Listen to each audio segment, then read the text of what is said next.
యెషయా గ్రంథము 2వ అధ్యాయము 19వ వచనము. Isaiah chapter 2 and verse 19. And people shall enter the caves of the rocks and the holes of the ground from before the terror of the Lord and from the splendor of his majesty when he rises to terrify the earth.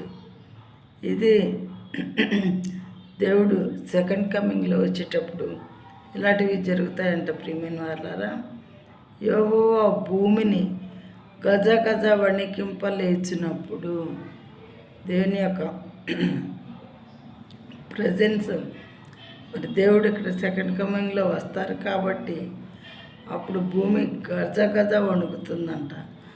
ఆయన భీకర సన్నిధి నుండి, ఆయన ప్రభావ మహాత్మ్యం నుండి, మహాభీకరమైనటువంటి సన్నిధి దేవుడు ఇశ్రాయేలీలకి నా దర్శనం ఇస్తాను, ఒక కొండ దగ్గరికి తీసుకొని రమ్మన్నప్పుడు ఆయన కొండ దగ్గరికి తీసుకొని వస్తే కొండకు దూరంగా నిలబెట్టి వాళ్ళని, కొండ ఏమాత్రం టచ్ అయిన వాళ్ళు చనిపోతారు అని చెప్పారు.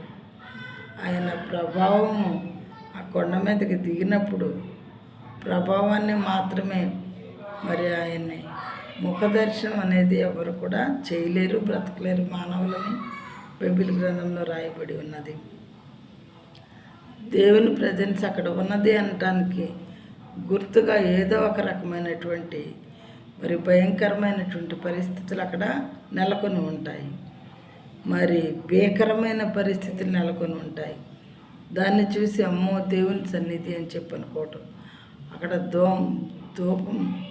ధూమము లేచింది అంటే ఏంటి? పొగ, మరి అగ్నిగా దేవుడు దిగినప్పుడు పొగలాగా అదంతా నల్లగా ఆ కొండ మరి కాల్చబట్టం అలాంటిది జరిగిందనమాట. ఆయన భీకర సన్నిధి నుండి, ఆయన ప్రభావ మహాత్మ్యం నుండి మనుషులంట కొండ గుహల్లో దాక్కోవాలని పరిగెత్తారంట. దేవుని చూడలేక నేల బొరియల్లో దూరతారంట. 2-3 చోట్ల నేను చూశాను బైబిల్ గ్రంథంలో. మరి ఎన్ని చోట్ల ఉందో నాకైతే తెలియదు, కానీ 2-3 చోట్ల చదివాను. సెకండ్ కమింగ్లో దేవుడు వచ్చినప్పుడు ఆయన ప్రజెన్స్ని తాళలేక మనుషులు కొండలు పరిగెత్తుతూ ఉంటాయంట. చెట్లు చేమలు ఎటు పరిగెత్తుకెళ్తూ ఉండిపోతాయంట.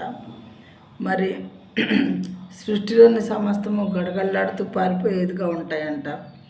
మనుషులైతే ఎటు దాక్కోవాలో తెలియక కొండల్లో దూరటం, గుహల్లో దూరటం, నేలల్లో ఏమైనా గోతులు ఉంటే అందులో దూరటం, అలాంటి పనులు చేస్తూ ఉంటారంట. ప్రియమైన వాళ్ళారా, ఆయన ప్రజెన్స్ అలా ఉంటుంది అని అర్థం.